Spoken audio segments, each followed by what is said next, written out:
ओम अज्ञानं तिमिरान्धस्य ज्ञानञ्जनशलाकया चक्षुर्मिलितं येन तस्मै श्रीगुरुवे नमः। श्रीचैतन्यमनोभीष्टं स्थापितं येन भूतले स्वयं रूपा कदा मह्यं ददान्ति स्वपदान्तिकं। वन्देऽहं श्रीगुरो श्रीयुतापदकमलं श्रीगुरून् वैष्णवांसं च श्रीरूपं साग्रजातं सगणरघुनाथविन्तं तं सजीवं साद्वैतं सावधूतं परिजनसहितं कृष्ण चैतन्यदेवं श्री राधा कृष्ण पादान सह्यड़ ललिता श्री विशाखा वितांत श्याम। हे कृष्ण करुणा सिंधु दीन बंधु जगतपते गोपेश गोपिका कांत राधा कांत नमस्तुते। तप्त कांचन गौरांगी राधे वृंदावनेश्वरी वृषभानुसुते देवी प्रणमामि हरिप्रिये। वाञ्छाकल्पतरूपस्य कृपा सिंधु एव च पतितानां पावनेभ्यो वैष्णवेभ्यो नमो नमः। जय श्री कृष्ण चैतन्य प्रभु नित्यानंद श्री अद्वैत गदाधर श्रीवासादि गौर भक्त वृंद। हरे कृष्णा कृष्णा कृष्णा हरे हरे, हरे राम राम राम हरे हरे। हरे कृष्णा। सो अंतरराष्ट्रीय कृष्ण भावनामृत संघ इस्कॉन अयोध्या में आप सभी भक्तों का, आप सभी श्रोतागण का बहुत बहुत स्वागत और अभिनंदन है। तो जैसा कि हम लोगों ने कल के सत्र में देखा कि आखिर में भगवान ने जो भगवत गीता के उद्देश्य था उसको हमको बतलाया। वो उद्देश्य क्या था कि किस प्रकार हमें अपने सारे कार्यों को भगवान के ऊपर आश्रित रह के करना चाहिए, फलों के प्रति आसक्त नहीं होना चाहिए और आलस्य को त्याग कर हमारे जो कर्तव्य हैं, हमारे दोनों कर्तव्य, हमारे शरीर से जो कर्तव्य है, हमारा आत्मा को जो कर्तव्य है, वो दोनों कर्तव्यों का वहन करना चाहिए। तो जो स्वधर्म है, स्वधर्म मतलब शरीर का जो कर्म है, जितने कर्तव्य हैं, तो भगवान जो है अर्जुन को अपने शरीर से जुड़े हुए कर्तव्य को, जो कि युद्ध करने के लिए बार बार बोल रहे थे, और दूसरा जो कर्तव्य है आत्मा का कर्तव्य, जिसको सनातन धर्म कहा जाता है या नित्य कर्तव्य कहा जाता है। तो भगवान ने यही बताया कि चाहे जो भी हो, किसी भी प्रकार का हम जो कर्म करें वो भगवान पर हम आश्रित होकर करें। तो यही भगवत गीता का जो एकमात्र उद्देश्य है, किस प्रकार से भगवान पर आश्रित हुआ जाए। तो भगवत गीता में इस चीज की भगवान ने पुष्टि कर दी थी लास्ट के श्लोकों में। अब हम चलते हैं आगे के श्लोक में, देखेंगे भगवान जो है बहुत ही क्लियरली शब्दों में बता रहे हैं कि जब आपने समर्पित कर दिया, अब इसके आगे आपको किस प्रकार का कर्म जो है वो करना है, और फिर जो भगवान की आज्ञा मानते हैं उनका क्या होता है, और जो उनकी आज्ञा के विरुद्ध कार्य करते हैं उनका क्या होता है। ठीक है, तो हम लोग आगे के जो श्लोक में इन चीजों को जानेंगे विस्तार रूप से। तो आप लोगों की समक्ष मैं स्लाइड शेयर करता हूँ। आप लोग चैट बॉक्स में लिख के बता भी सकते हैं कि स्लाइड आप लोग को सही दिख रहा है क्या।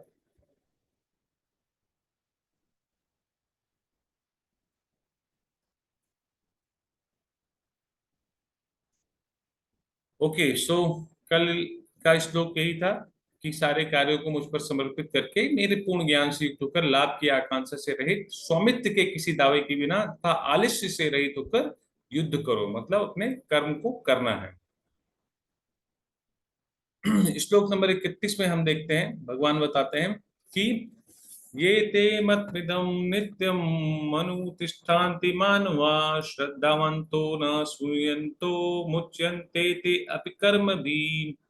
जो व्यक्ति मेरे आदेशों के अनुसार अपना कर्तव्य करते रहते हैं और ईर्ष्या रहित होकर इस उपदेश का श्रद्धा पूर्वक पालन करते हैं, वे सकाम कर्मों के बंधन से मुक्त हो जाते हैं। तो जैसा कि भगवान ने बताया कि जो लोग भगवान की आज्ञा के अनुसार, भगवान की आज्ञा क्या है, श्लोक नंबर 30, ठीक है, ये जो है भगवान की आज्ञा है कि जो भी कार्य करना है हमें भगवान को समर्पित करके करना है, फल से हमें आसक्त नहीं होना है, और किसी भी स्वामित्व के बिना उस कार्य को सीधा सीधा भगवान के चरणों में लगा देना है, जिससे कि क्या होगा कि हम सभी किसी भी प्रकार के कर्म बंधन में नहीं फंसेंगे। और उसमें जो सबसे जरूरी चीज है, आलस्य से रहित, किसी भी प्रकार का हमको उसमें आलस्य नहीं होना चाहिए।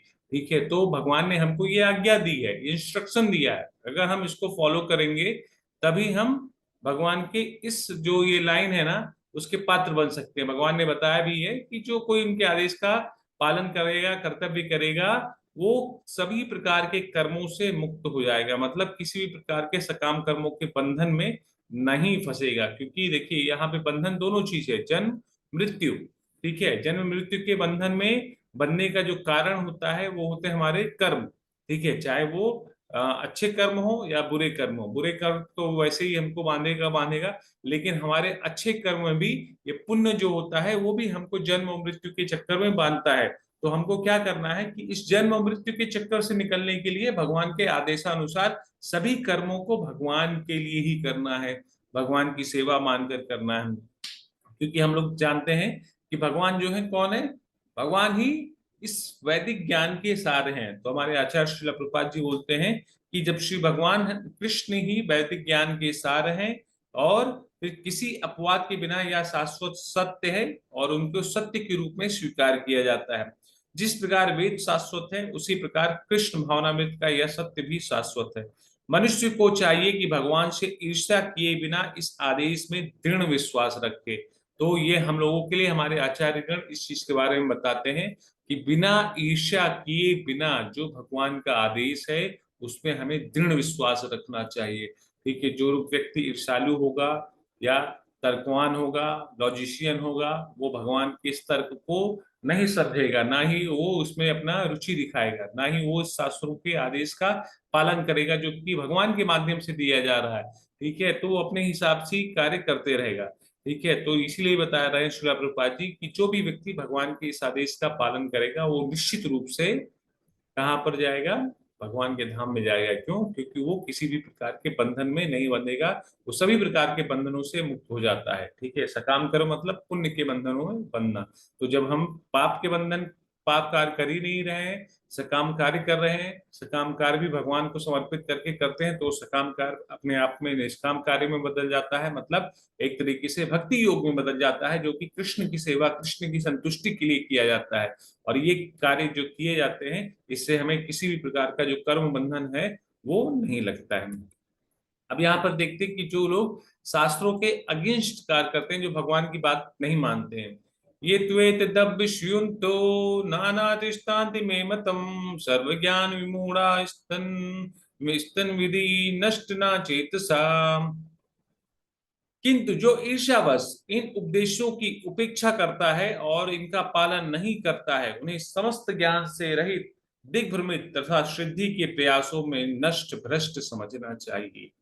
ठीक है, तो पहला बताया कि जो लोग मेरे आदेशों का पालन करते हैं उनका क्या होता है, और दूसरा भगवान ने बताया कि जो उनके उपदेशों की उपेक्षा, मतलब शास्त्रों के आदेश, भगवान के इस आदेश को पालन नहीं करते हैं, तो यहाँ पर निश्चित रूप से उनका नाश या उनके ज्ञान का, उनकी बुद्धि का, सभी चीज का भ्रमित होके नाश निश्चित है। ठीक है, तो यहाँ पर आचार्य अपनी टीका से स्पष्ट करते हैं कि यहाँ पर कृष्ण भावनामृत न होने के दोष का स्पष्ट कथन भगवान ने बताया है कि जिस प्रकार परम अधिशासी की आज्ञा के उल्लंघन के लिए दंड होता है, उसी प्रकार भगवान के आदेश के प्रति अवज्ञा के लिए भी दंड है।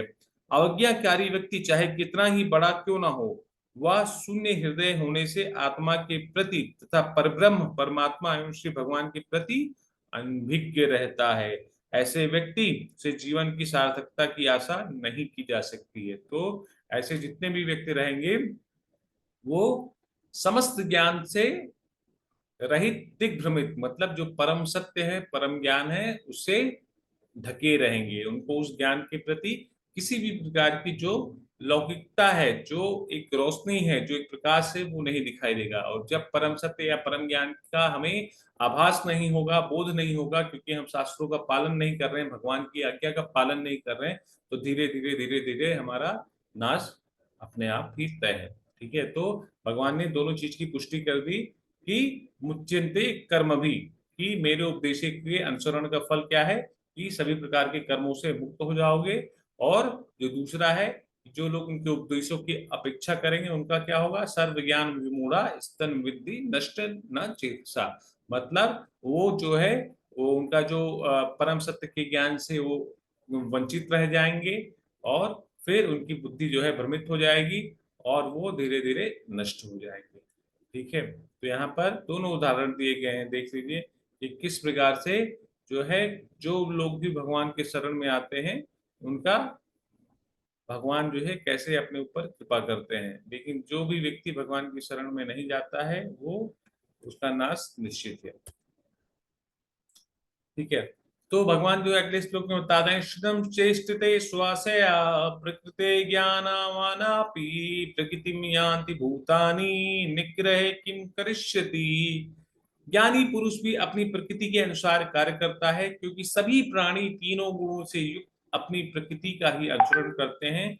भला दमन से क्या हो सकता है। तो यहाँ पर बहुत ही महत्वपूर्ण बात बताई जा रही है, भला दमन से क्या हो सकता है। तो यहाँ पर बताया जा रहा है, आचार्यगण बताते हैं कि जो भी व्यक्ति भगवान के ध्यान में, भगवान के प्रेम में या कृष्ण भावनामृत के दिव्य पद पर स्थित हुए बिना प्रकृति के गुणों के प्रभाव से मुक्त नहीं हुआ जा सकता है, जैसा कि भगवान ने स्वयं 7वें अध्याय में कहा है। ठीक है। तो जब तक यहाँ पे बताया गया है कि सभी प्राणी तीनों गुणों से प्राप्त अपनी प्रकृति का ही अनुसरण करते हैं, भला दमन से क्या हो सकता है। तो यहाँ पर एक चीज के लिए पुष्टि है कि जो भी व्यक्ति अपने आप को शुद्ध सत्वा मतलब भगवान के प्रेम में स्थापित नहीं करेगा, वो सभी व्यक्ति तीनों गुणों के ही अधीन कार्य करेंगे, सतोगुण, रजोगुण और तमोगुण।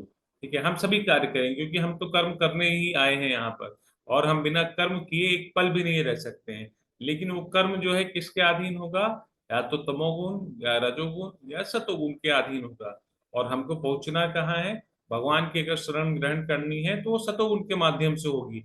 और धीरे धीरे धीरे धीरे वही सतोगुण जो है शुद्ध सत्व में या भगवान के प्रेम में अपने आप ही बदल जाता है। तो मतलब इन तीनों गुण, जो गुण हैं, उनके हम परे चले जाते हैं, उनके परे जाने का प्रयास करते हैं। ठीक है। और वो प्रयास जो है वो शुद्ध सत्व में स्थापित होता है। तो यहाँ पर आचार्यगण बताते हैं कि ऐसे अनेक तथाकथित आध्यात्मवादी हैं जो अपने को विज्ञान में बढ़ा चढ़ा के मानते हैं, किंतु भीतर भीतर वे पूर्णतया प्रकृति के गुणों के अधीन ही रहते हैं, जिन्हें जीत पाना कठिन है। ज्ञान की दृष्टि से कोई कितना ही विद्वान क्यों ना हो, किंतु भौतिक प्रकृति की दीर्घकालीन संगति के कारण यह बंधन में रहता है। ठीक है। कृष्ण भावनामृत उसे भौतिक बंधन से छूटने में सहायक देता है, भले ही कोई अपने नियत कर्मों के करने में संलग्न क्यों ना रहे। तो देखिए, यहाँ पर हम कोई भी माया के इस प्रभाव से बच नहीं सकते हैं, हम सभी प्रकृति के तीनों गुणों से अधीन है। ठीक है। और जो कोई भी माया के इस प्रभाव से बचना चाहता है, उसके लिए एक ही विधि है कि वो अपने आप को भगवान के शरण पर स्थापित कर ले, या अपने आप को भगवान के शरण में रख दे। ठीक है। तभी वो इस माया के जो बहिरंगा शक्ति है उसके प्रभाव से बच सकता है। जैसे ही हम अपने आप को सरेंडर करते हैं भगवान के श्री चरणों में, हम तुरंत ये बहिरंगा जो शक्ति का प्रभाव है उसके संरक्षण से अंतरंगा शक्ति के प्रभाव के संरक्षण में आ जाते हैं। लेकिन ये उन्हीं के लिए पात्र है, या उन्हीं लोगों के लिए संभव है जो लोग भगवान के भगवत भक्त हैं, जो भगवान के सेवा करने में उन्मुक्त हैं, जो भगवान की आज्ञाओं का पालन करते हैं। उनके लिए नहीं जो भगवान के आज्ञाओं के विरुद्ध कार्य करते हैं। अतः पूर्णतया कृष्ण भावनामृत हुए बिना बिना नियत कर्मों का परित्याग नहीं करना चाहिए। किसी भी सहसा अपने नियत कर्म त्याग कर तथाकथित योगी या कृत्रिम आध्यात्मवादी नहीं बन जाना चाहिए। अच्छा तो यह होगा कि यथा स्थिति में रहकर श्रेष्ठ प्रशिक्षण के अंतर्गत कृष्ण भावनामृत प्राप्त करने का प्रयत्न किया जाए। इस प्रकार कृष्ण की माया के बंधन से मुक्त हुआ जा सकता है। तो यहाँ पर इस चीज के बारे में श्रील प्रभुपाद जी पुष्टि कर रहे हैं कि कभी कभी जैसे हम लोगों को जोश आ जाता है ना, कि अरे भक्ति बहुत बढ़िया है, सब कुछ त्याग करके चलो भक्ति ही करते हैं, भक्ति मतलब बाबा बन जाते हैं। तो यहाँ पर श्रील प्रभुपाद जी इस बात का खंडन करते हैं कि आपके जो नियत कर्म है, आप शादीशुदा हैं, आपके बच्चे हैं, तो आपका नियत कर्म क्या है, आप उनका पालन पोषण करें, और पालन पोषण करते करते आप किसी ऐसे गुरु के संग में हो जो आपको ये शिक्षा दे सके किस प्रकार से इस आश्रम में भी रहते हुए भगवान की प्राप्ति की जा सकती है। ठीक है। तो सबसे जरूरी चीज क्या है कि हमें अपने नियत कर्मों का पालन करना है। श्रील प्रभुपाद जी और यहाँ पर यही समझा रहे हैं कि देखिए, नियत कर्म का पालन करते हुए भी भगवान की प्राप्ति की जा सकती है। ठीक है। और ये कैसे की जा सकती, क्योंकि जो भी कर्म हम आप कर रहे हैं एज ए गृहस्थ में, ठीक है, तो गृहस्थों के लिए उनकी गृहस्थी सांसारिक जो सुविधा है वो भगवान ने ही हमें दी है, क्योंकि उसका ही प्रयोग करके हम अपने आप को भरण पोषण कर सकते हैं। लेकिन उसका प्रयोग हम अगर करते भी हैं तो भगवान से हमको पूछ कर करना चाहिए कि हे भगवान, आपने हमें ये जो दिया है, इसका प्रयोग मैं अपने शरीर को चलाने के लिए, जो कि आपकी सेवा में लगा हुआ है, मैं इसका प्रयोग करना चाहता हूँ। या इसका प्रयोग जो आपके माध्यम से ये घर परिवार मुझे मिला हुआ है, इन लोगों के लिए करना चाहता हूँ। या ये समाज जो मिला हुआ, जो मेरे कंधे पे दायित्व है, मैं आपके दास के रूप में कार्य कर रहा हूँ। अगर आप किसी नेता और मंत्री के पद पर हैं, किसी अधिकारी के पद पर हैं, तब भी अपने आप को भगवान के दास के रूप में मानकर उन अधिकारों का जो आपको संरक्षण करना है, जो सेवा करनी है, वो भगवान के दास के रूप में अगर आप स्वीकार करके करते हैं, तो निश्चित रूप से आप भगवान की कृपा के पात्र बनते हैं। तो ऐसा तभी संभव है जब हमारी बुद्धि जो है कहाँ पर स्थित होगी? भगवत सेवा में, कृष्ण भावना भवित, मतलब हमारी चेतना जो है वो भगवान में सदैव तल्लीन रहेगी, तत्परता से लगी रहेगी। तभी हम ऐसे डिसीजन ले सकते हैं। अगर नहीं लेंगे तो पिछले श्लोक में भगवान ने बताया था कि उस व्यक्ति का क्या होगा। ठीक है, अगले श्लोक में हम देखते हैं, इंद्रियस्येन्द्रियास्यार्थे राग द्वेष विविस्थिते तयोर्नवस्मगच्छते हास्य परिपंतने। प्रत्येक इंद्रिया तथा उसके विषय से संबंधित राग द्वेष को व्यवस्थित करने के नियम होते हैं। मनुष्य को ऐसे राग तथा द्वेष के वशीभूत नहीं होना चाहिए, क्योंकि ये आत्म साक्षात्कार के मार्ग में अवरोधक है। ठीक है, तो यही हमारे जो जीवन में सबसे बड़ा अवरोध क्या है? ईर्ष्या और द्वेष। ठीक है, तो ये जो ईर्ष्या और द्वेष है ना, हमारे कलमश में भरा हुआ है, हमारे कूट कूट के अंतर्गत में हमारे हृदय में जो भरा हुआ है, उसी को ही हमें निकालना है, उसी से तो हमको लड़ना है। ठीक है, तो ये काम क्रोध मद मत्सर ईर्ष्या, इन्हीं को तो निकाल के फेंकना है। ठीक है, तो यहाँ पर यही बताया जा रहा है कि प्रत्येक इंद्रियां तथा उसके विषय से संबंधित। ठीक है, तो ये इंद्रियां हमको जब अपने किसी विषय में लगा देती हैं, ये राग दोष कहाँ से उत्पन्न होता है? ये राग दोष जो उत्पन्न होने का कारण है, ठीक है, ये हमारे शरीर के माध्यम से नहीं होता है, ये हमारे मन के माध्यम से होता है। ठीक है, और मन के माध्यम से कैसे होगा? देखिए, मन के जीते जीते मन के हारे हार है। ठीक है, अगर मन को हमें अगर अपने वश में रखना है, तो मन को संयमित करने के लिए हमें शरणागति की आवश्यकता सबसे ज्यादा रहती है, कि हम मन को किस प्रकार भगवान के चरणों में लगाएं। ठीक है, क्योंकि मन ही सबसे ज्यादा चंचल है, मन ही सबसे ज्यादा चलायमान है।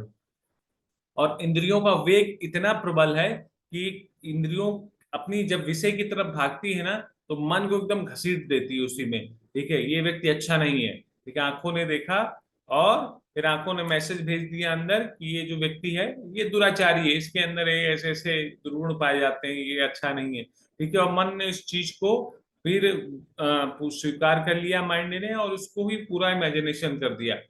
तो ये सारी जो चीजें हैं ना, सबसे पहले हमें सहमित करना चाहिए। किसको करना चाहिए? कि अपने मन को किस प्रकार सहमित करें। जब हमारा मन सहमित रहेगा, मान लीजिए आपको इंद्रियों से गलत मैसेज आते भी हैं, तो मन के द्वारा वो सारी चीजें हटा दी जाएंगी। ठीक है, नहीं, ये बिल्कुल गलत है। ठीक है, तो इंद्रियां जो है, इंद्रियां केवल आपको दृश्य दिखाती हैं, ठीक है, या कुछ महसूस कराती हैं, या कुछ जो है सुनाती हैं, या जो है स्पर्श की भावना जो है आपको फील कराती है। तो ये सारे जो कार्य होते हैं वो इंद्रियों का है, जैसे स्वाद का, सूंघने का, श्रवण करने का, स्पर्श का। ठीक है, लेकिन इसका जो इमेजिनेशन आता है, उसका जो कार्य है, वो सारा कार्य जो है माइंड का है, वो सारा कार्य जो है मन का है। ठीक है, तो ये मन ही हमको किसी गड्ढे में डालता है, और मन ही हमको उस गड्ढे से बाहर निकाल सकता है। तो यहाँ पर जो ये राग और द्वेष है ना, ये हमारे मन के कारण होते हैं। ईर्ष्या और हमारे अंदर जो द्वेष भरा पड़ा है किसी दूसरे व्यक्ति के प्रति, किसी दूसरे जीव के प्रति, या कोई अगले देश के प्रति, समाज के प्रति, लोग आजकल ना इसी दो कारण, ईर्ष्या और द्वेष के कारण एक दूसरे से जले मरे जा रहे हैं, लड़ाई करते चले जा रहे हैं। ठीक है, तो यहाँ पर यही बताया कि ये दोनों चीज जो है आत्म साक्षात्कार के मार्ग में अवरोधक हैं। ठीक है, तो आचार्यगण बताते हैं कि भौतिक इंद्रिय तृप्त में रत होने में जो भी लोग लगे हुए हैं, वो तनिक भी झिझकते नहीं हैं कि किसी प्रकार के गलत कार्य करने में। लेकिन जो लोग भगवान की सेवा में लगे हैं, वो सभी प्रकार के शास्त्रों के आदेश का पालन करते हैं। लेकिन यहाँ पर आचार्यगण ये बताते हैं कि किंतु जिन लोगों की ऐसी भावना ना हो, उन्हें शास्त्रों के यम नियमों का पालन करना चाहिए। मतलब जो लोग भगवान की सेवा करना चाहते हैं तो शास्त्र में जो बताए गए नियम है, क्योंकि शास्त्र में जो नियम है वो भगवान की ही आदेश है, उनका पालन करना चाहिए। अनियंत्रित, अब यहाँ पे बताया जा रहा है अनियंत्रित इंद्रिया भोग ही भौतिक बंधन का कारण है। ठीक है, क्योंकि हमें अपनी इंद्रियों पर संयम नहीं रहता है। जैसे गोस्वामी, गोस्वामी क्या होते हैं कि गो मतलब इंद्रियां और स्वामी मतलब इंद्रियों के स्वामी। हम अपनी इंद्रियों को अगर उस पर संयमित करते हैं तो हमारा जो, देखिए इंद्रियों को संयमित करने का कार्य किसके पास रहता है? माइंड के पास ही रहता है। ठीक है, अगर आपका माइंड अपने वश में है तो आपकी इंद्रियां जो है संयमित हो जाएंगी। ठीक है, अगर इंद्रियों ने बोला मेरे को समोसा खाना है, माइंड ने बोला नहीं वो पाप है, ठीक है, उसको नहीं खाना है, तो फिर वो आपका जो आंख है ना वो आपका ध्यान भटका देगा, नाक भी उधर से निकल जाएगा कि नहीं नहीं अंदर से मुझे इंस्ट्रक्शन मिल रहा है।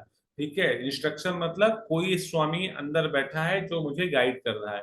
लेकिन जब हम गोस्वामी की वजह गोदास बनते हैं तब इंद्रियां जो है हमको लथड़ लथड़ के मारती हैं। अच्छा ये है समोसा, उठाओ खाओ, कोई दिक्कत नहीं। ये है नॉनवेज, उठाओ खाओ, कोई दिक्कत नहीं, आजकल तो फैशन है। शराब उठाओ पियो, सिगरेट पियो। ठीक है, तो जब हम अपने आप को इंद्रियों का दास बना देते हैं, गोदास के रूप में अपने आप को कार्य करते हैं, तो हम इस भौतिक बंधन में बंधे रहते हैं। तो हम शास्त्रों के अगेंस्ट में कार्य करते हैं, भगवान की आज्ञाओं के विरुद्ध कार्य करते हैं और जन्म मृत्यु के चक्कर में पड़े रहेंगे। ठीक है, तो हम लोगों को प्रयास करना चाहिए कि ये जो गोदास का स्तर है, हमें इससे गोदास से उठकर गोस्वामी के स्तर पर, मतलब इंद्रियों का स्वामी बनना चाहिए और भगवान का दास बनना चाहिए। अगर हमें दास बनना है तो भगवान के भक्तों का दास बनना चाहिए, कि जो कि हमें भगवान की कृपा प्राप्त कराने में सहायक होते हैं। ठीक है, तो ये आत्म साक्षात्कार के मार्ग में सबसे बड़ा अवरोध क्या है कि जो भी अपनी इंद्रियों को कंट्रोल में नहीं कर सकता है। लेकिन जो भी व्यक्ति शास्त्रों का नियम पालन करता है वो कभी भी इंद्रियों के विषय में बिल्कुल ही नहीं फंसता है, क्योंकि भगवान के आदेशों के अनुसार चल रहा है। भगवान ने क्या बताया कि अपने सारे कार्यों को उस पर आश्रित करो, हाँ मेरी ही प्रसन्नता के लिए कर्म करो, फल से आसक्त ना हो। ठीक है, तो जब हम इस प्रकार के भगवान के आदेश का पालन करेंगे, ठीक है, तो निश्चित रूप से हम सभी प्रकार के कर्म बंधन से मुक्त हो जाएंगे, किसी प्रकार के कर्म में नहीं बंधेंगे। भगवान ने आदेश दिया है कि जो भी कुछ खाना है भगवान को अर्पित करो, जो भी कुछ तुमको प्रयोग करना है भगवान को अर्पित करो, जो भी चीज का तुमको भोग करना है, भोग इन द सेंस कि वो एक तरीके से यूज में लाना है।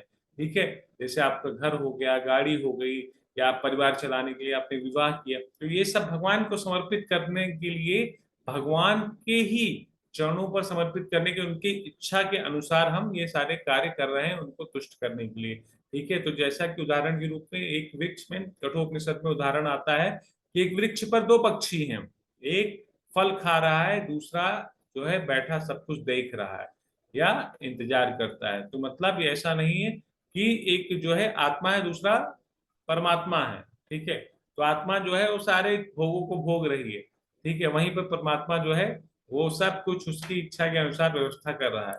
ठीक है, लेकिन जब वो परमात्मा के भूल कर ये सारे भौतिक भोग भोगती है, अलग अलग कार्यों में रत रहती है, तभी वो भौतिक बंधन में बन जाती है। लेकिन वहीं पर जो ज्ञानी व्यक्ति होती है, ज्ञानी जो जीवात्मा होती है, वो क्या करती है कि वो अपने अंदर बैठे परमात्मा से हर एक चीज के लिए आज्ञा लेती है। ठीक है, मैं ये भोजन करने जा रही हूँ, पहले आप इसको ग्रहण कर लीजिए। ठीक है, तो भगवान भाव ग्रही है, वो भाव से ग्रहण कर लेते हैं। ठीक है, मैं अपना जो है जीवन, गृहस्थ जीवन स्टार्ट करने जा रहा हूँ, तो ये जो जीवन मिला है ये मुझे आपके माध्यम से मिला है, तो मैं इसका जो है प्रयोग आपकी सेवा के लिए करूंगा। ठीक है, भगवान ने उसके लिए सहमति दे दी। आपके जीवन में बच्ची आए, इस बच्ची की सेवा भगवत भक्ति के रास्ते पे ले जाने के लिए करेंगे। ठीक है, भगवान सारी व्यवस्था कर रहे हैं, आप उसको भौतिक शिक्षा दीजिए, साथ के साथ आध्यात्मिक शिक्षा दीजिए, उसको बताइए कि जीवन का परम लक्ष्य क्या है।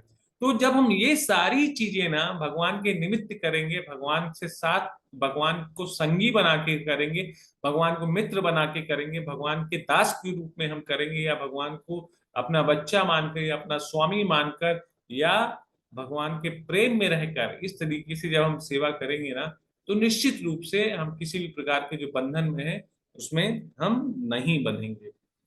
और यही जो दो चीज है वही हमारे आत्म साक्षात्कार के लिए रुकावट है, ईर्ष्या और द्वेष। तो यहाँ पर एक उदाहरण देते हैं आचार्यगण कि यौन सुख, यौन सुख बद्ध जीवों के लिए आवश्यक है और विवाह संबंध के अंतर्गत यौन सुख की छूट दी जाती है। ठीक है, लेकिन शास्त्रीय आदेशों के अनुसार अपनी पत्नी के अतिरिक्त अन्य किसी स्त्री के साथ यौन संबंध वर्जित है। अन्य सभी स्त्रियां को अपनी माता के रूप में मानना चाहिए, किंतु इन आदेशों के होते हुए भी मनुष्य अन्य स्त्रियों के साथ यौन संबंध स्थापित करना चाहता है। इन प्रवृत्तियों को दमित करना होगा, अन्यथा वो आत्म साक्षात्कार के मार्ग में बाधक होंगी। तो यहाँ पर एक उदाहरण देते हैं श्रील प्रभुपाद जी कि जो हमें हमारे जीवन में अगर किसी को यौन संबंध या जो है संभोग करने की इच्छा है, तो ये जो इसकी जो छूट है वो केवल केवल और केवल गृहस्थ आश्रम में दिया गया है। ठीक है, और वो भी किस लिए करना चाहिए? ऐसी संतानों की उत्पत्ति के लिए करना चाहिए कि जो कि भगवान के लिए आए, भगवान की सेवा करे, भगवान का गुणगान करे। तो संतानों की उत्पत्ति करने के लिए ही शास्त्रों में यौन संबंध की छूट दी जाती है, लेकिन एक सीन लिमिट दायरे में कि किस प्रकार से अपनी पति या अपनी पत्नी के ही संग हमको करना चाहिए विवाह उपरांत। ठीक है, उसके पहले अगर हम करते हैं, उसकी बात करते हैं या किसी अवैध स्त्री पुरुष के साथ जो संग करते हैं, वो शास्त्रों में वर्जित है। और ये सारी जो चीजें हैं यही हमारे आत्म साक्षात्कार में रुकावट बनती हैं। तो बहुत ही क्लियर रूप से बताया गया है। तो देखिए, ये सारे जो ज्ञान है ना, आजकल के लोग ना, ये बॉयफ्रेंड गर्लफ्रेंड का जो सिस्टम चल रहा है, एक एक लोग के दो दो तीन तीन गर्लफ्रेंड, चार गर्लफ्रेंड, बीवी होने के बावजूद उनका अफेयर किसी और के साथ, पत्नियों का अफेयर किसी और के साथ चल रहा है। ठीक है, तो ये सारी जो चीजें हो रही है ना, ये सब समाज को भ्रमित कर रही है। भ्रमित क्यों कर रही है? क्योंकि ये सारी चीजों का, ये सारे वस्तुतः इन सभी ज्ञान, ये सारा भी ज्ञान है। इन सभी ज्ञान का अगर हमको मतलब बचपन से नहीं पता चलता है, तो हम गलत कार्यों में इतने उन्मुक्त हो जाते हैं कि हमको कोई बताने वाला नहीं रहता कि सही क्या है गलत क्या है। मात्र क्षण मात्र के, ठीक है, क्षणिक सुख के लिए, क्षणिक यौन सुख के लिए हम जो है नियमों को तोड़ देते हैं, नियमों को मरोड़ देते हैं, और उस क्षणिक सुख के लिए हम यहाँ तक कि जीव हत्या भी कर देते हैं और इतने बड़े बड़े अपराध भी कर देते हैं मात्र क्षण भर के सुख के लिए। तो ये सारे जो सुख सुविधा बताई भी गई हैं, तो शास्त्रों में हमको बताया गया है कि इसको कब करना चाहिए, कैसे करना चाहिए। ठीक है, और इसके भी क्या नियम है। तो हर एक चीज का जो मैनुअल है, जो गाइडलाइन है, वो भगवत गीता है। भगवत गीता में हमें हर एक चीज के बारे में पता चलता है। ठीक है, तो यही चीज, जो भी चीज हम शास्त्रों के विरुद्ध कार्य करेंगे, हम भगवान के आदेशों की उपेक्षा करेंगे, और जब उपेक्षा करेंगे तो धीरे धीरे हमारी बुद्धि जो है भ्रमित होकर नष्ट हो जाएगी। तो यहाँ पे वही है कि पिछले श्लोक में जो बताया गया कि कैसा व्यक्ति जिसको पता नहीं है कि जो पाप कर्म के दंड से अवगत है, वह पाप कर्म करने से डरेगा, ऐसा जरूरी नहीं। ऐसा व्यक्ति भी अपनी पूर्व की बुरी आदतों और वासनाओं या संस्कारों के कारण पाप कर्म में ढकेला जाता है। जिनको इस दंड के बारे में नहीं पता है, उनके बारे में क्या कहना।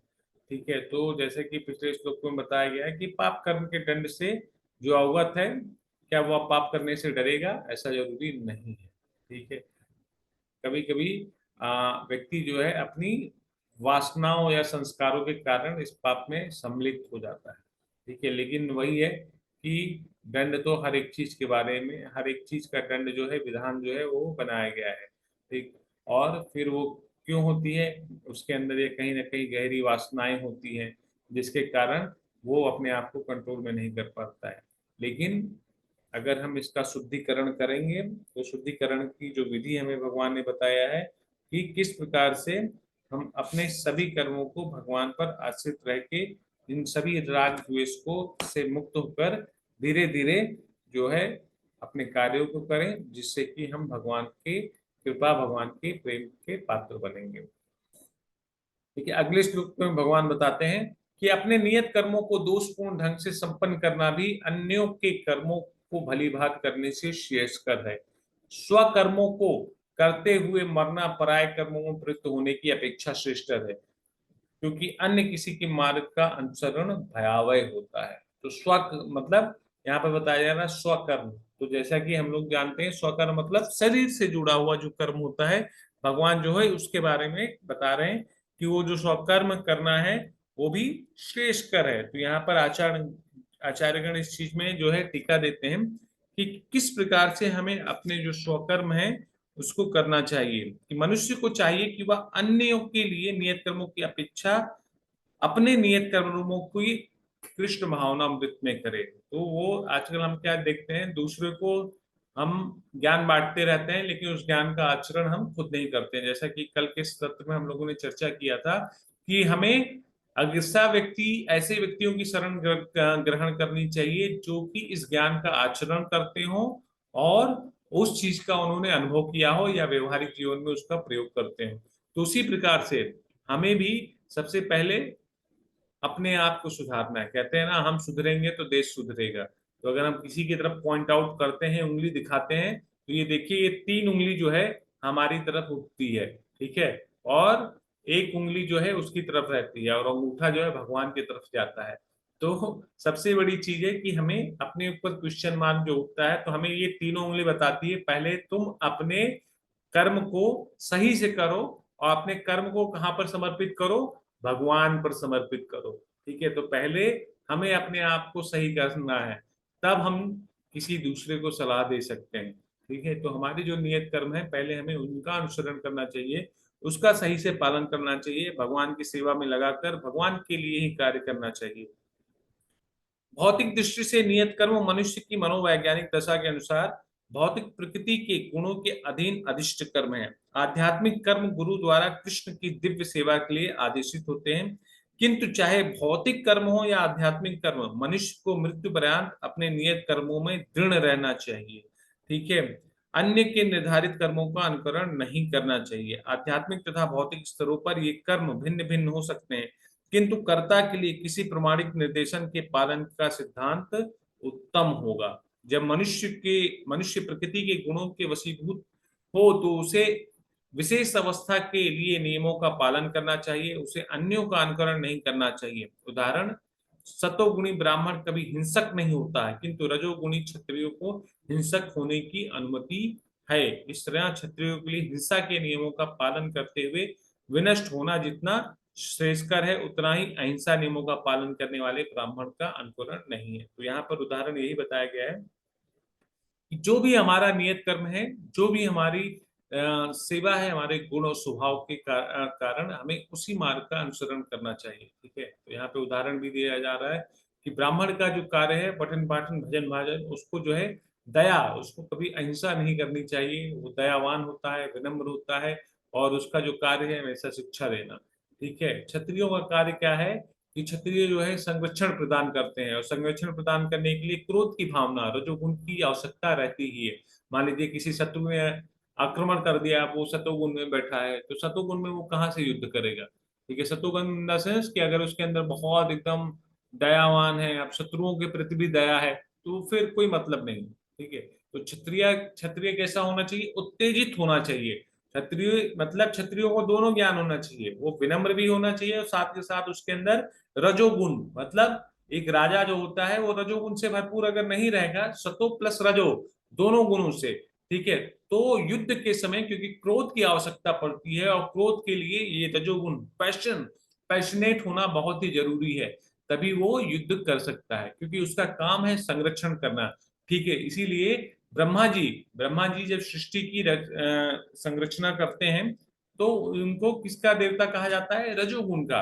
क्योंकि किसी को मतलब क्रिएशन करना, जब क्रिएटर का कोई काम होता है, क्रिएशन का जब कार्य होता है, तो उसके लिए रजोगुणी की पैशन की आवश्यकता जरूरी होती है। इसी प्रकार से जब हमें संतान की उत्पत्ति होती है, जब पति पत्नी का संग होता है, तो उस बीच में भी रजोगुणी का भाव होना चाहिए, लेकिन वो भाव भगवान पर समर्पित होना चाहिए, क्योंकि रजोगुण जब तक पैशन नहीं रहेगा तब तक हम किसी चीज का क्रिएशन नहीं कर सकते हैं, क्योंकि उसमें उत्तेजना लगती है, उसमें ताकत लगता है, बुद्धि लगती है। तो ये सारी जो चीजें हैं एक साथ कई चीजें कार्य करती हैं। तो उसी प्रकार जो है यहाँ पर बताया गया कि क्षत्रियों का कार्य जो है, मतलब उनको हिंसक शत्रुओं के प्रति होना चाहिए, क्योंकि वो सब संरक्षण प्रदान करते हैं। लेकिन उसको जब सामने शत्रु खड़े हैं तो ब्राह्मण की तरीके से वचन बांट रहा हो या ज्ञान दे रहा हो, तो वो सारी चीजें गलत है।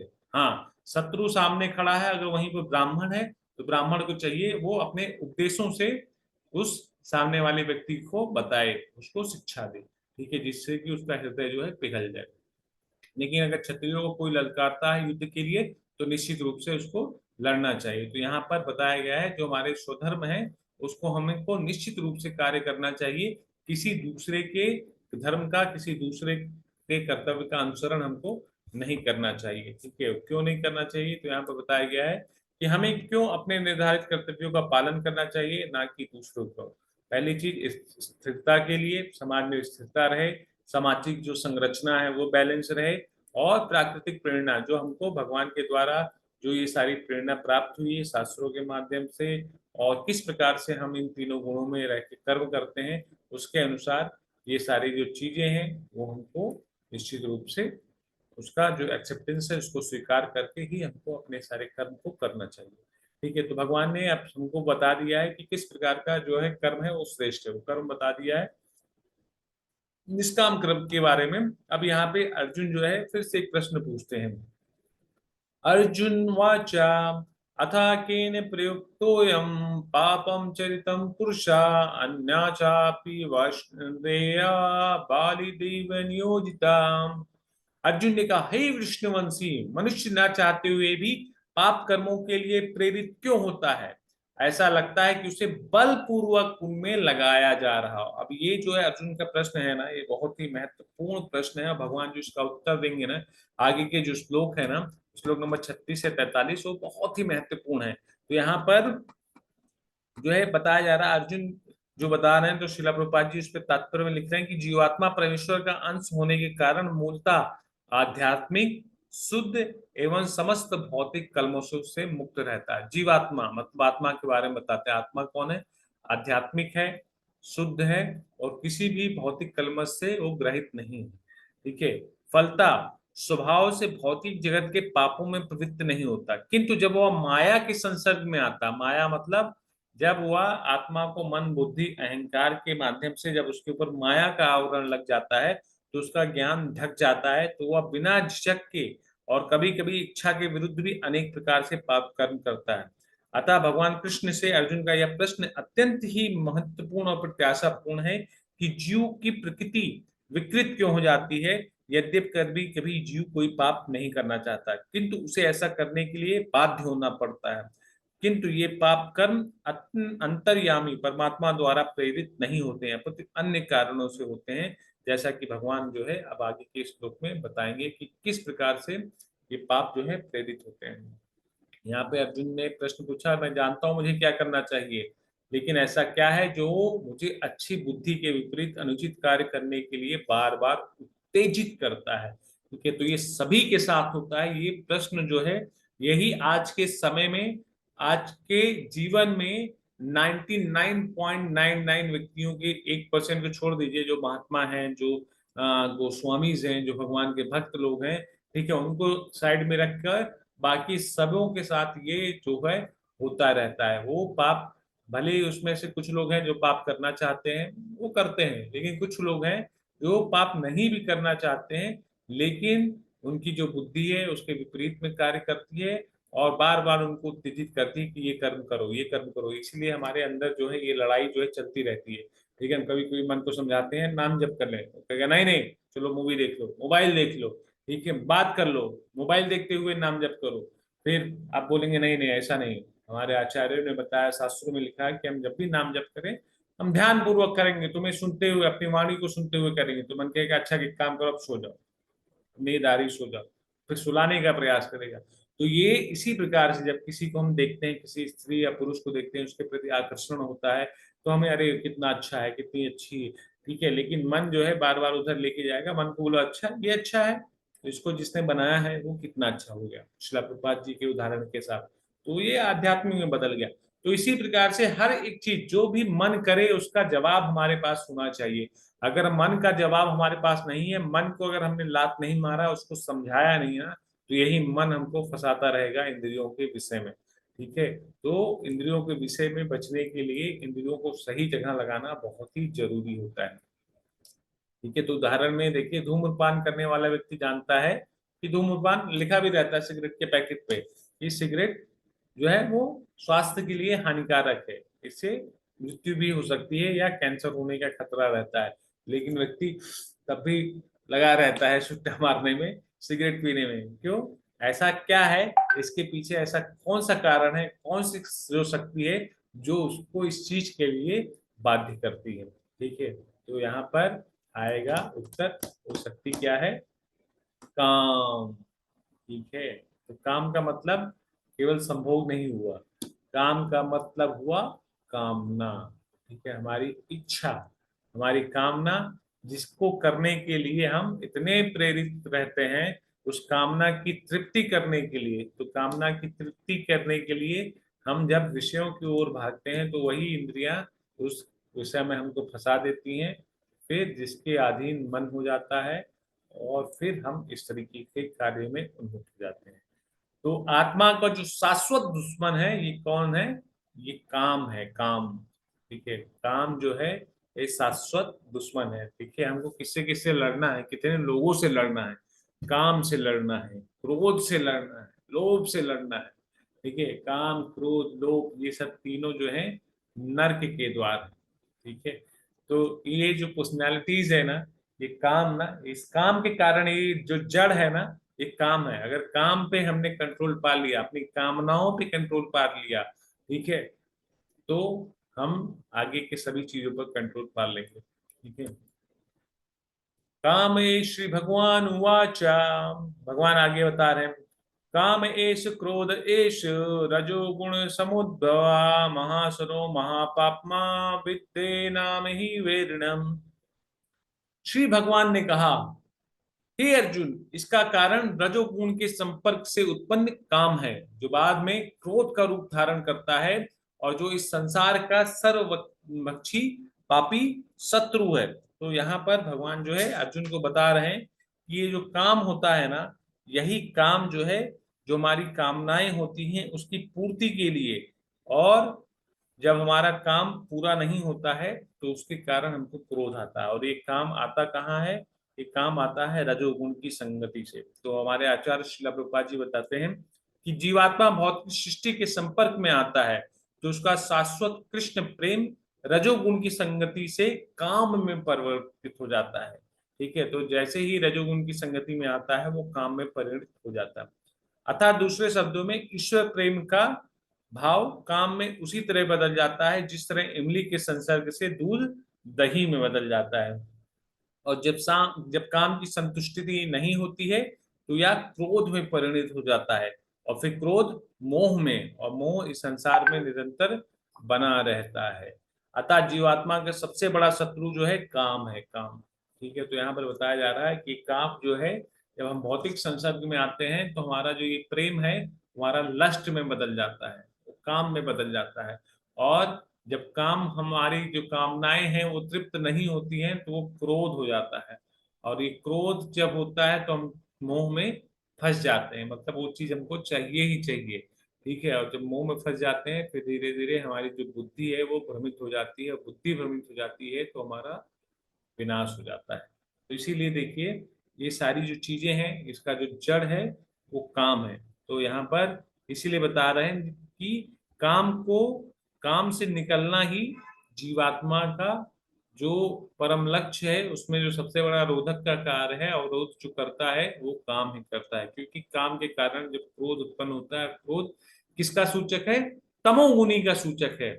और तमोगुनी के कारण फिर हम अलग अलग प्रकार के कार्यों में जो है ऊपर उड़ जाते हैं, फिर वो तमोगुण हमको रजोगुण और सतोगुण में पहुंचने ही नहीं देता है। सतोगुण में तो बिल्कुल ही नहीं पहुंचेगा जब आप क्रोध की भावना में रहेंगे। आपको बोला जाए क्रोधित है, अरे हरे कृष्ण महामंत्र का जप करो, तो आप करेंगे, नहीं करेंगे। ठीक है, फिर वही एक डेढ़ घंटे 2 घंटे के बाद ना, जब आप थोड़ा शांत होंगे, ठंडे होंगे, सोचेंगे, तो ये सारी हर एक जो गुण है उनका अपना अपना स्वभाव है। ठीक है, तो स्वभाव में यहाँ पर भगवान बता रहे हैं कि काम का जो स्वभाव है वो क्या है, काम जो है हमें क्रोध में डाल देता है। क्रोध जो तमोगुणी का प्रविष्ट है वो हमको मोह में डाल देता है। मोह हमको क्या करता है, हमारी बुद्धि भ्रमित कर देता है। बुद्धि भ्रमित हो जाती है तो हमारा नाश हो जाता है। ठीक है, तो ये काम इस संसार का सर्वभक्षी पापी शत्रु है, इससे ही हमको बचना चाहिए। ठीक है, काम हमें कैसे रखता है ये देखिए, आगे बता रहा है, विभिन्न जीव भिन्न भिन्न प्रकार से कामों द्वारा ढके जाते हैं। कैसे ढके जाते हैं, जैसे अग्नि, जब कहीं पर अग्नि प्रज्वलित करती है तो पहले कौन आता है, धुआं आता है। ठीक है, तो काम देखिए ना, कितने अदृश्य, जो आपको दिख रहा होगा स्क्रीन पे, बहुत ही अदृश्य रूपी से वो कार्य करता है। ठीक है।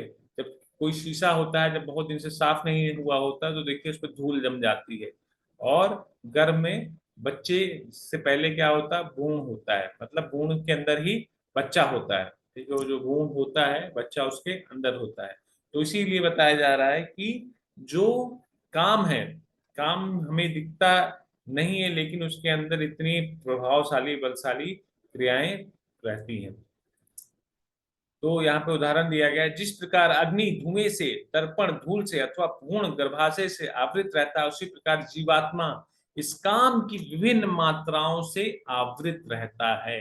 ठीक है, तो काम की विभिन्न मात्राओं से आवृत होना यहाँ पर बताया जा रहा है कि आवृत्ति जो आती है, ये जो रहती है, वो अलग अलग प्रकार के जो मात्राएं होती हैं वो होती हैं। तो जीवात्मा के आवरण की तीन कोटियां यहाँ पर आचार्य बता रहे हैं, शिला प्रभुपाद बता रहे हैं, जिनसे उनकी शुद्ध चेतना धूमिल हो जाती है।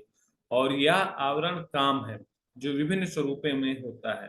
ठीक है, तो यहाँ पे जो उदाहरण दिया गया है, धुआं, घूर्ण और शीशा का, दर्पण का, या जब काम की उपमा की धूम्र से, जब काम की उपमा धूम्र से दी जाती है, तो यह समझना होगा कि जीवित स्फुलिंग की अग्नि कुछ कुछ अनुभव गम है। दूसरे शब्दों में, जब जीवात्मा अपनी कृष्ण भावनामृत को कुछ कुछ प्रकट करता है, तो उसकी उपमा धुएं से आवृत अग्नि से दी जा सकती है।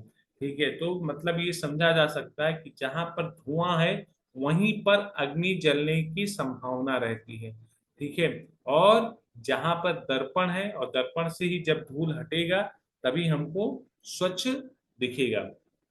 तो यहाँ पर उदाहरण जो है इसीलिए दिया गया है कि ये जो तीन अवस्थाएं हैं, तीन अवस्थाएं की जो उपमा दी गई है, कि पहले व्यक्ति को ये समझना चाहिए कि प्रारंभिक जो अवस्था होती है अग्नि, वो प्रत्यक्ष अभिव्यक्त नहीं होती है। मतलब जब अग्नि होती है, अग्नि के पहले क्या होता है, धुआं होता है। तो उसी प्रकार से जो हमारी आत्मा होती है, वो काम के आवरण से ढकी होती है। ठीक है। तो काम का अस्तित्व तो नहीं है। जिस प्रकार से हमें धुएं की जरूरत नहीं है, हमें जरूरत किसकी, अग्नि की जरूरत है। ठीक है, हम दर्पण के समक्ष जाएंगे तो हमको अगर दर्पण स्वच्छ रूप से देखना होगा, तो धूल को साफ करना होगा। ठीक है, तो इसी प्रकार से अगर हमको अग्नि चाहिए, तो उस धुएं को पार करके, इसलिए हम लोग फूकते हैं या वो बेना जलाते हैं, जिससे कि वो जो धुआं है वो छट जाए, लेकिन उस धुएं का होना जरूरी है, क्योंकि जब धुआं छटेगा तभी वहां से अग्नि जो है प्रज्वलित होगी। तो इसी प्रकार से जब हम इस काम रूपी मात्राओं से, अपने ज्ञान रूपी चक्षुओं से उसके अंदर जाएंगे, तब हम जीवात्माओं के अस्तित्व को पहचान सकते हैं।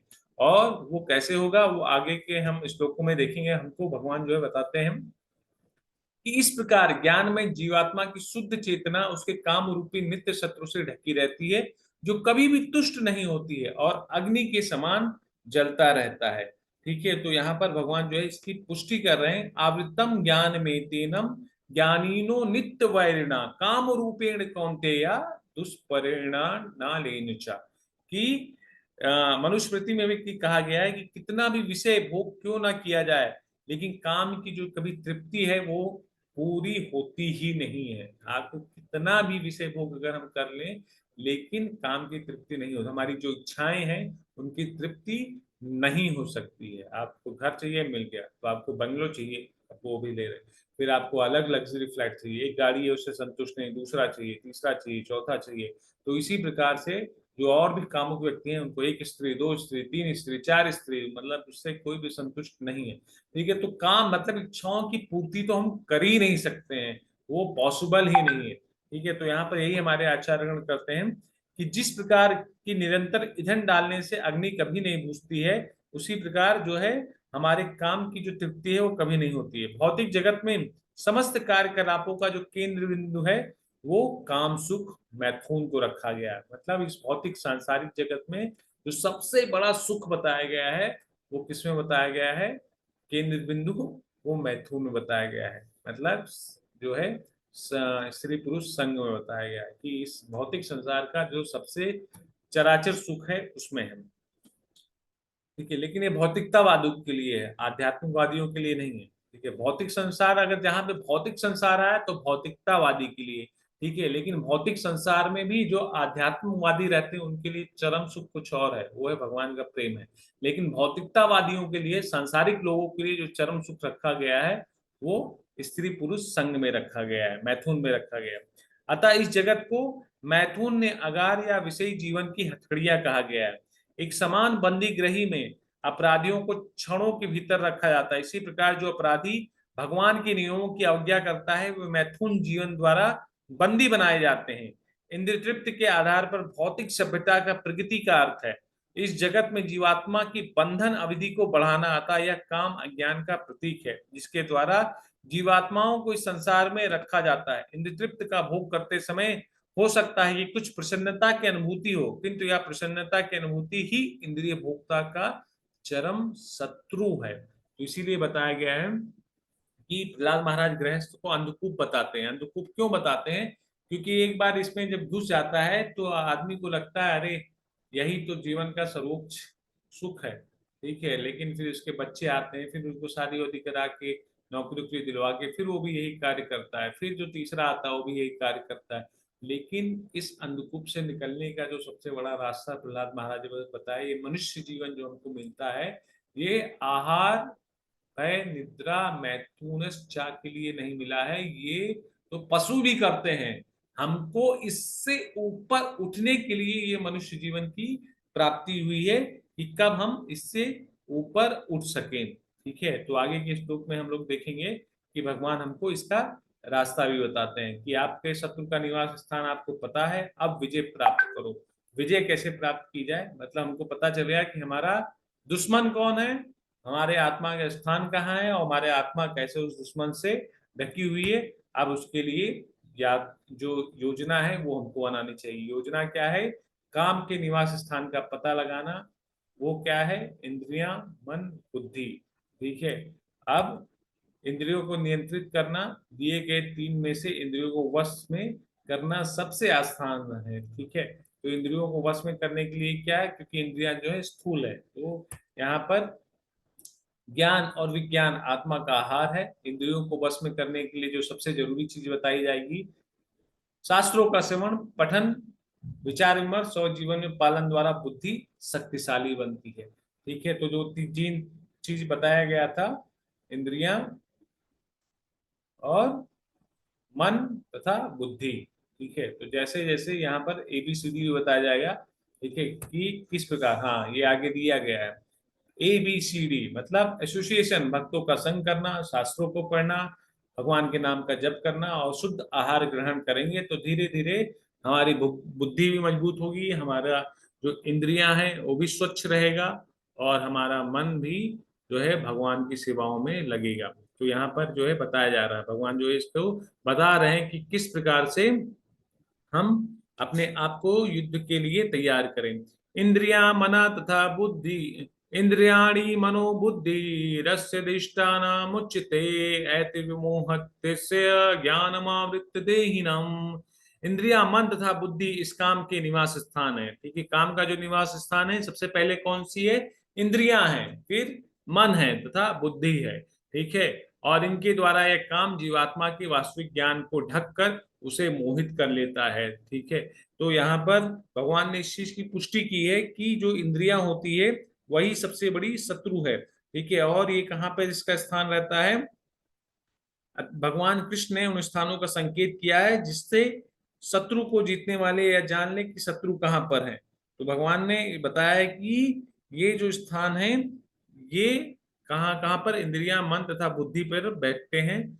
ठीक है, इंद्रियां हमें विषय भोग में लगाती है, मन उसका चिंतन करता है और फिर हमको प्रेरणा मिलती है कि हमको उस कार्य में उन्मुक्त होना चाहिए, और जिससे कि हमारा जो वास्तविक ज्ञान है वो ढक जाता है। हम किसी चीज को देखे, मन में चिंतन हुआ और फिर उस कार्य को करने की हमको प्रेरणा मिल गई, तभी हम उस चीज में फंस जाते हैं। ठीक है, उसी से हमारा जो ज्ञान है वो जो है ढक जाता है। ठीक है, अगले श्लोक में भगवान सुनिश्चित करते हैं, इसीलिए हे भारतवंशियों में श्रेष्ठ अर्जुन, प्रारंभ में ही इंद्रियों को वश में करके इस पाप का महान प्रतीक काम का दमन करो और ज्ञान तथा आत्म साक्षात्कार के इस विनाशकर्ता का वध करो। तो प्रारंभ में ही मतलब स्टार्टिंग में ही भगवान बता रहे हैं कि इंद्रियों के माध्यम से ही इस काम का दमन हो जाना चाहिए। ठीक है, वो कैसे होना चाहिए? तो यहाँ पर हमारे आचार्यगण बताते हैं कि भगवान ने अर्जुन को प्रारंभ से ही इंद्रिय संयम करने का उपदेश दिया, जिससे वह सबसे पापी शत्रु काम का दमन कर सके, जो आत्म साक्षात्कार तथा आत्मज्ञान की उत्कंठा को विनष्ट करने वाला है। ज्ञान का अर्थ है आत्मा तथा अनात्म के भेद का बोध, अर्थात यह ज्ञान की आत्मा शरीर नहीं है। ठीक है, विज्ञान से आत्मा स्वाभाविक स्थिति तथा परमात्मा के साथ उसके संबंध का विशिष्ट ज्ञान सूचित होता है। श्रीमद् भागवतम में इस चीज की पुष्टि भी की गई है कि ज्ञानम परम गुहम में यद् ज्ञान समन्वितम सा रहस्यम तद अंगम चा ग्रहण मया। आत्मा तथा परमात्मा का ज्ञान अत्यंत गुहम एवं रहस्यमय है, किंतु जब स्वयं भगवान द्वारा इसके विविध पक्षों की विवेचना की जाती है तो ऐसा ज्ञान तथा विज्ञान समझा जा सकता है। तो यहाँ पर इसी चीज के लिए बताया जा रहा है कि भगवत गीता हमें आत्मा का सामान्य तथा विशिष्ट ज्ञान बताता है। जीव भगवान का अंश है, भगवान की सेवा के लिए है, या चेतना कृष्ण भावनामृत कहलाती है। तो हम सभी लोग भगवान के अंश हैं, भगवान की सेवा के लिए हैं। अगर हम ये अपने मन को समझा देते हैं अपनी बुद्धि के माध्यम से, तो हमारी इंद्रियां जो है कोई भी गलत कार्यों के लिए प्रेरित नहीं होंगी, क्योंकि हमारे मन में कौन बसे हैं? भगवान श्री राम बसे हैं, भगवान श्री कृष्ण बसे हैं। ठीक है, जहाँ पे राम श्याम बसे हैं, जहाँ पर भगवान बसे हैं, तो वहां पर हम अगर कोई भी चीज देखते हैं तो हमारे उस चीज को भोगने की इच्छा जो है नहीं होती। वहीं पर हमारा जो सबसे बड़ा शत्रु है काम, उसका हम दमन कर सकते हैं। और फिर आगे बता रहे हैं भगवान, कर्मेंद्रियां जड़ पदार्थ की अपेक्षा श्रेष्ठ है, मन इंद्रियों से बढ़कर है, बुद्धि मन से भी उच्च है, और वह आत्मा बुद्धि से भी बढ़कर है। अब यहाँ पर भगवान ने इस चीज की पुष्टि कर दी है कि जो इंद्रियां हैं वो जड़ पदार्थ की अपेक्षा श्रेष्ठ है।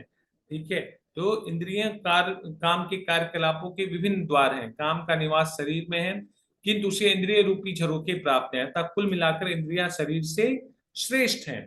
ठीक ठीक है, तो एक तरीके से पता यहाँ पे बताया जा रहा है कि जो इंद्रियां हैं वो हमारा स्थूल शरीर से श्रेष्ठ बताया गया है, क्योंकि उसके पास जो है एक तरीके से इंद्रियों के पास थोड़ा सा शुद्ध करने के लिए, अगर हम अपने मन में भगवान का चिंतन करेंगे तो हमारी इंद्रियां सदा सदा जो है वो शुद्ध हो जाएंगी। ठीक है, क्योंकि जो बताया गया चार रास्ते, अगर हम आंखों को भगवान की सेवा करने में लगाएंगे, हाथों को भगवान के मंदिर का मार्जन करने में लगाएंगे, मन को भगवान के चिंतन करने में लगाएंगे, जीवा को भगवान के प्रसाद का स्वाद या भगवान का कीर्तन करने में लगाएंगे, तो ये सारी इंद्रियां भी स्वतः जो है अपने आप में शुद्ध होती चली जाती है। इसीलिए बताया गया कि स्थूल शरीर से जो श्रेष्ठ है वो हमारी इंद्रियां हैं। इंद्रियों से श्रेष्ठ जो है वो मन है, क्योंकि मन में ही भगवान का चिंतन होता है। अगर मन को हमने भगवान के श्री चरणों में लगा दिया, ठीक है, तो हमें भगवान की अहेतु की कृपा प्राप्त हो जाती है।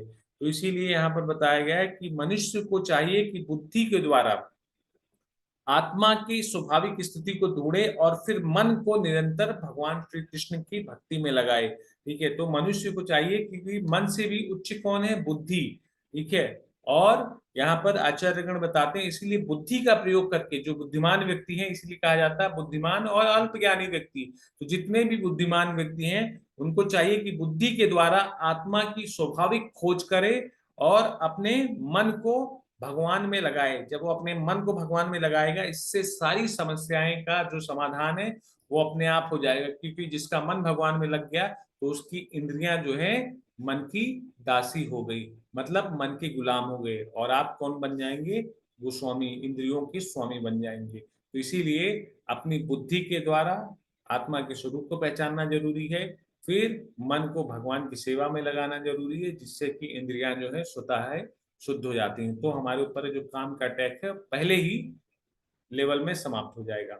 और लास्ट में भगवान बताते हैं, एवं बुद्धे पराबुद्धम संस्थाप्य आत्मन आत्मना जाय शत्रुम महाबाहो काम रूपम दुरासदम। इस प्रकार हे महाबाहो अर्जुन, अपने आप को भौतिक इंद्रियों, मन तथा बुद्धि से परे जानकर और मन को सावधान आध्यात्मिक बुद्धि कृष्ण भावनामृत से स्थिर करके आध्यात्मिक शक्ति द्वारा इस काम रूपी दुर्जय शत्रु को जीतो।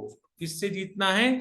अगर हमें इस काम को जीतना है तो अपनी भौतिक इंद्रियां, मन तथा बुद्धि से परे जाना होगा और अपने मन को किसमें लगाना होगा, भगवान में लगाना होगा। अपनी आध्यात्मिक शक्ति के माध्यम से हमें इस पर विजय प्राप्त करनी होगी। तो भगवत गीता का ये जो तृतीय अध्याय है, इसका निष्कर्ष के रूप में भगवान मनुष्य को निर्देश देते हैं कि वह निर्विशेष शून्यवादी को चरम लक्ष्य न मानकर अपने आप को भगवान का शाश्वत सेवक समझते हुए कृष्ण भावना में प्रवृत्त हो। तो आचार्य गण हमारे श्रील प्रभुपाद जी बताते हैं कि भौतिक जीवन में मनुष्य काम तथा प्रकृति पर प्रभुत्व पाने की इच्छा से प्रभावित होता है। प्रभुत्व तथा मतलब स्वामित्व करना, प्रभुत्व तथा इंद्रिय तृप्ति की इच्छाएं बद्ध जीवों की परम शत्रु हैं, किंतु कृष्ण भावनामृत की शक्ति से मनुष्य इंद्रियों, मन तथा बुद्धि पर नियंत्रण रख सकता है। इसलिए मनुष्य को सहसा अपने नियत कर्मों को बंद करने की आवश्यकता बिल्कुल नहीं है। हमारे नियत कर्म है, हमारे जो स्वधर्म है, हमको सारे अपने कर्तव्य को शास्त्रों के अनुसार करना जरूरी है।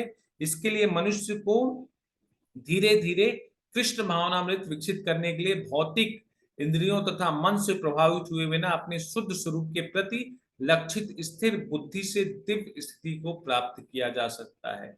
यही इस अध्याय का सारांश है। तो इस अध्याय के सारांश के रूप में भगवान हमको बताते हैं कि किस प्रकार से हमें अपनी बुद्धि के माध्यम से अपने स्वरूप को देखना चाहिए, अपने स्वरूप को समझना चाहिए, फिर अपने मन को जो है कृष्ण भावना भवित चिंतन में लगाना चाहिए, भगवान की चिंतन में लगाना चाहिए, भगवान की सेवाओं में लगाना चाहिए, जिस प्रकार भगवान हमको ये आदेश दे रहे हैं इस अध्याय के माध्यम से, क्योंकि यही अध्याय का निष्कर्ष है। और जैसे जैसे ही अपने मन को भगवान के चिंतन में लगा दिए तो हमारी इंद्रियां जो है स्वयं स्वतः जो है भगवान के ही चिंतन में लग जाएंगी, भगवान के कार्यों में लग जाएंगी, और फिर हम जो है इस काम रूपी जो शत्रु है उसका दमन कर पाएंगे। तो यही हमारे जो भगवान है हमको शिक्षा देते हैं इस अध्याय में कि किस प्रकार का कर्म योग करना चाहिए। कर्म जो हमारा होना चाहिए निष्काम कर्म योग, भक्ति भाव से भरा हुआ, हमें जो भी कार्य करना है भगवान पर आश्रित होकर करना है।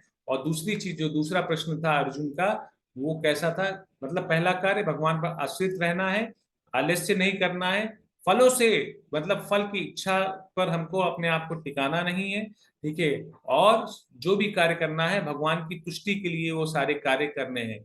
इसीलिए यहाँ पर बताया जाता है कि इन सभी कार्यों को जो भी हम करें वो भगवान की सेवा के लिए ही करना चाहिए। और दूसरी चीज जो हमको बताई जाती है कि इस प्रकार से यहाँ पर जो अर्जुन का प्रश्न था कि हमारे हमें जो है ऐसा लगता है कि हमारी बुद्धि को जबरदस्ती ही पाप कर्मों में उन्मुक्त किया जाता है, उसके पीछे का कारण क्या है। तो भगवान ने बताया कि उनके पीछे का कारण है काम, और सबसे बड़ा कामनाएं, इच्छाओं की तृप्ति नहीं की जा सकती है, ठीक है। लेकिन उन इच्छाओं का दमन करना कैसे संभव है, जब हम चार चीजों का पालन करेंगे, ABCD, भक्तों का संग, association of devotee, books reading, शास्त्रों का अध्ययन, C फॉर चैंटिंग, भगवान के शुद्ध नामों का जप, और D फॉर डाइट, जो भी हम भगवान को ऑफर करेंगे वही हम केवल ग्रहण करेंगे, जिससे कि जैसा रहेगा अन्न वैसा बनेगा हमारा मन, ठीक है।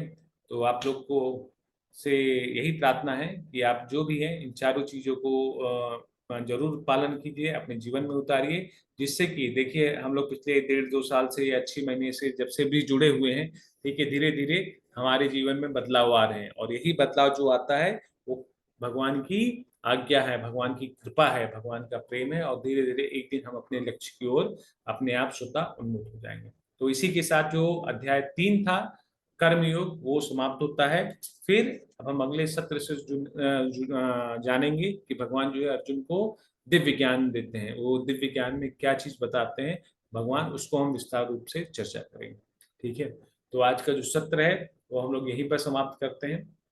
और आप सभी से वापस से प्रार्थना है, जो लवकुश स्कूल में जो बच्चों के लिए ज्ञान है, जैसे ये ज्ञान आप लोग खुद समझ रहे होंगे कि आपके बच्चों के लिए, आपके बच्चों के बच्चों के लिए, आपके बगल वाले पड़ोसी रिश्तेदार समाज में कितने बच्चों के लिए ज्ञान बहुत ही जरूरी है, बहुत ही आवश्यक है, ठीक है। आप सभी ज्यादा से ज्यादा बच्चों को इस लवकुश विद्या मंदिर के स्कूल में जोड़िए, ज्यादा से ज्यादा बच्चों को लाइए। और जो हर संडे 10 से 11:30 बजे इसका क्लास होता है, आप लोग खुद इस क्लास में भी पार्टिसिपेट कर सकते हैं बच्चों के माध्यम से। और ज्यादा से ज्यादा जो है इस ज्ञान को ग्रहण कीजिए, जिससे बच्चों को पता चले कि उनके जीवन में सही कार्य क्या है और गलत क्या क्या है, और कैसे भगवान पर आश्रित होना चाहिए। यही कर्तव्य जो है, गुरु का भी यही कर्तव्य है और माता पिता का भी यही कर्तव्य है। ठीक है, तो इसी के साथ मैं अपनी वाणी को विराम देता हूँ। ज़्यादा से ज़्यादा आप लोग इस वीडियो को लाइक कीजिए, शेयर कीजिए, जिससे और भी ये ज्ञान लोगों तक पहुँचे। ठीक है, और इसी के साथ फिर अपनी वाणी को विराम देता हूँ। ठीक है? हरे कृष्णा। भगवद गीता यथारूप की जय। जगत गुरु श्रील प्रभुपाद की जय। हरे कृष्णा। आप सभी को प्रणाम।